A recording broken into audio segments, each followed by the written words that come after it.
கிறிஸ்துவுக்குள் மிகவும் பிரியமானவர்களே, இயேசு கிறிஸ்துவின் நாமத்தில் உங்கள் யாவரையும் அன்போடு கூட நான் வாழ்த்துகிறேன்.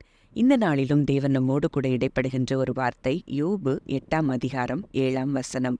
உம்முடைய துவக்கம் அற்பமாயிருந்தாலும் உம்முடைய முடிவு சம்பூரணமாயிருக்கும். ஆம், இந்த வார்த்தையின்படி தேவன் இன்றைக்கு நம்ம ஒவ்வொருவரோடும் கூட பிரத்யட்சமாக இடைப்பட்டு நம்மை பலப்படுத்த விரும்புகிறார். அப்போ இந்த வார்த்தை சொன்னது யார் அப்படின்னு பார்க்கும்போது, சூகியனானிய பில்தாத் தன் நண்பனாகிய யோபுனிடத்துல சொல்லுகிற இந்த வார்த்தை, உம்முடைய துவக்கம் அற்பமாயிருந்தாலும் உம்முடைய முடிவு சம்பூரணமாயிருக்கும். அங்கே யோபு எல்லாவற்றையும் இழந்த நிலையில அங்கே நின்று கொண்டிருக்கிறார்.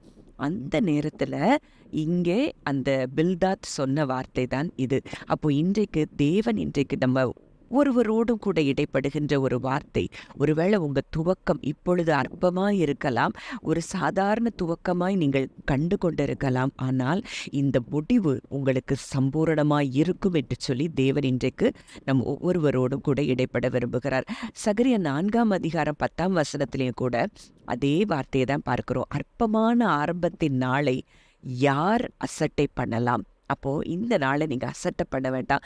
எனக்கு துவக்கம் இப்படித்தானே இருக்கிறது, நான் எப்படி இதுல முன்னேறுவேன், என் வாழ்க்கையில என்ன ஒரு முன்னேற்றம் வரும்னு சொல்லி நீங்க காத்து கொண்டு இருக்கலாம். ஆனா இந்த நாளை நீங்க அசட்டை பண்ண தேவையில்லை.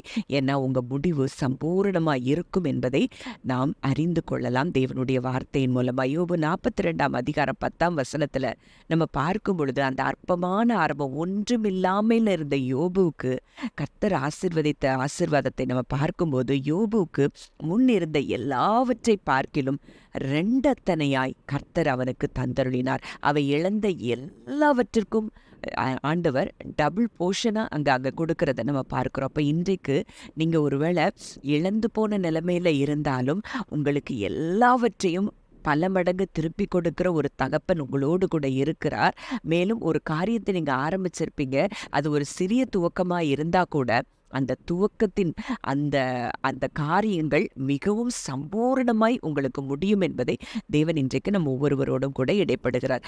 மேலும் ஆதியாகமம் 29ஆம் அதிகாரத்துல ஒரு சம்பவத்தை நம்ம பார்க்கிறோம். அங்கே லேயாள் அற்பமாய் எண்ணப்படுகிறதை நம்ம பார்க்கிறோம். அங்கே யாக்கோபு ராகேலை நேசித்து லேயாள் அங்கே நேசிக்கிறதுனால அங்க லேயாள் அற்பமாய் எண்ணப்படுகிறதை கர்த்தர் கண்டு அப்படின்னு சொல்லி அங்கே போடப்பட்டிருக்கு. 31ஆம் வசனத்துல லேயாள் அற்பமாய் எண்ணப்பட்டாள் என்று கர்த்தர் கண்டு அவள் கர்ப்பந்தரிக்கும்படி செய்தார். அப்போ இன்றைக்கு உங்க சூழ்நிலை அப்படி இருக்கலாம். நீங்க அற்பமா எண்ணப்படுறீங்களா மனிதர்களால?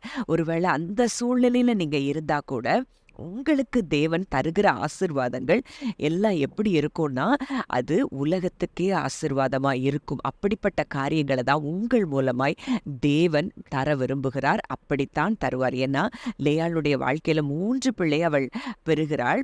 அந்த 3 பிள்ளையை பெறும்போதோ அவர் கர்த்தரின் சிறுமையை பார்த்தருளினார். நான் அற்பமாய் எண்ணப்பட்டதை கர்த்தர் கேட்டருளினார். என் புருஷனுக்கு 3 குமாரரை பெற்றபடியினால் அவர் இப்போது என்னோடு சேர்ந்திருப்பான்னு சொல்லி 3 பிள்ளைகள் பெறும்போது அப்படி நினைத்தவள் 4ஆவதா ஒரு பிள்ளையை பெறும்போது இப்போது கர்த்தரை துதிப்பேன் என்று சொல்லி அவனுக்கு யூதா அப்படின்னு சொல்லி பெயரிடுறத பார்க்கிறோம். அப்போ அந்த யூதா அப்படிங்கிற அந்த கோத்திரத்துல இருந்துதான் யூத ராஜ சிங்கமாகிய நம்முடைய தேவனாகிய இயேசு கிறிஸ்துவே இந்த உலகத்தை ஆசீர்வதிக்கும்படி பிறந்ததை நம்ம பார்க்கிறோம். அப்ப அற்பமா எண்ணப்பட்ட லேயாளுடைய சந்ததியில தான் இயேசு கிறிஸ்து பிறந்திருப்பார். ஆனால் இன்றைக்கு அற்பமா எண்ணப்படுகிற உங்கள் மூலமாக தான் தேவன் பெரிய காரியங்களை செய்ய போகிறார் என்பதை நீங்கள் நினைவில் கொள்ள வேண்டும். மேலும் அங்கே 2 சாமுவேல் 8ஆம் வசனம் 9ஆம் வசனங்கள்ல பார்க்கிறோம்.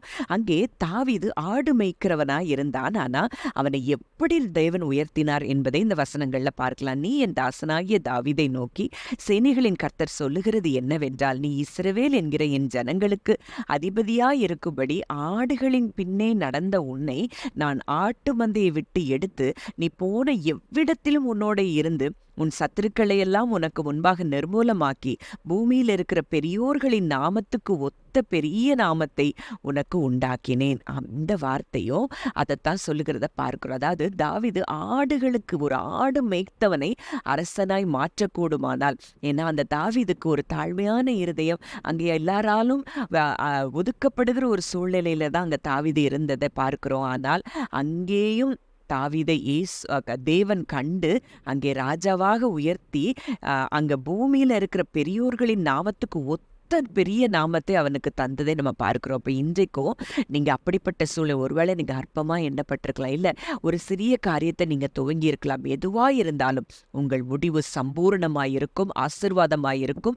நீங்கள் உலகத்துக்கு ஆசீர்வாதமாய் இருப்பீர்கள் என்று சொல்லி தேவன் இன்றைக்கு உங்களோடு கூட இடைப்படுகிறார். ஜெபிக்கலாம். நல்ல தகப்பனே, நன்றியோடு உம்மை துதிக்கிறோம், ஸ்தோத்தரிக்கிறோம். அப்பா, இந்த நாளிலும் எங்களோடு இடைப்பட்ட இந்த வார்த்தையின்படி அப்பா, இதை கேட்கிற ஒவ்வொருவரையும் நீர் ஆசீர்வதிக்கிற கிருபைக்காய் நன்றி செலுத்துகிறோம். உம்முடைய துவக்கம் அற்பமா இருந்தாலும் உம்முடைய முடிவு சம்பூர்ணமா இருக்கும் என்று சொல்லி பரலோகத்தின் தேவன் இன்றைக்கு இதை கேட்கிற ஒவ்வொருவரோடும் கூட நீர் இடைப்படுகிறபடியினால் நன்றி செலுத்துகிறோம். இந்த வார்த்தையின்படியே என் கர்த்தர் ஒவ்வொருவரையும் நீர் ஆசீர்வதிக்கிறதற்காக நன்றி செலுத்துகிறோம். அப்பா, இதை கேட்கிற ஒவ்வொருவரையும் மனதார உடைய பிள்ளையாய் நானும் ஆசீர்வதிக்கிறேன். அவர்கள் முடிவு சம்பூர்ணமாய் இருக்கும் என்று சொல்லி ஆண்டவரே நாங்கள் விசுவாசித்து உமக்கு நன்றி செலுத்துகிறோம். இயேசு கிறிஸ்துவின் மூலம் கேட்கிறோம் ஜீவனுள்ள நல்ல பிதாவே, ஆமென்.